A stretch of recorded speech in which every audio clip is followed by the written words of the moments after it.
Hi everyone, this is Swapna. I am launched and coached by Anji and Prema, mentored by Dayanand sir and Ratna ma'am. So chapter 4 lo fifth question, self drive versus external motivation. Why we need self drive to become successful healthpreneur. External motivation అంటే మనకు ఎవరైనా ఇది చెయ్యి అని చెప్పినప్పుడు so దాన్ని చేస్తాము. So వాళ్ళు కనుక మనకు టచ్లో లేకపోయినా మాట్లాడకపోయినా సో మనం స్లో అయిపోతాం అన్నమాట. సో అదే హెల్త్ ప్రీనియర్లో సక్సెస్ అవ్వాలి అంటే సో ఈ మోటివేషన్ అనేది సరిపోదు. సో హెల్త్ ప్రీనియర్లో సక్సెస్ అవ్వాలి అంటే మనది మనమే ముందుకెళ్ళాలన్నమాట. సో అదేంటి అంటే సెల్ఫ్ డ్రైవ్. ఈ సెల్ఫ్ డ్రైవ్లో నాకు ఈ డ్రీమ్ ఉంది. సో ఆ డ్రీమ్‌ని నేను రీచ్ అవ్వాలి అంటే సో నేను చిన్న చిన్న స్టెప్స్ అనేటివి వేసుకుంటూ వెళ్ళాలి.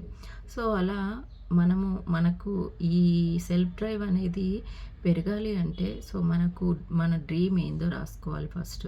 సో మన పర్పస్ ఏంటి అనేది క్లియర్‌గా పెట్టుకోవాలి. సో ఈ విధంగా గనక మనము పెట్టుకొని డైలీ 1 ఆర్ 2 పనులు గనక డైలీ కన్సిస్టెన్స్‌గా చేసుకుంటూ వెళ్తే గనక సో హెల్త్ ప్రీనియర్‌లో సక్సెస్ అవుతాం. Thank you.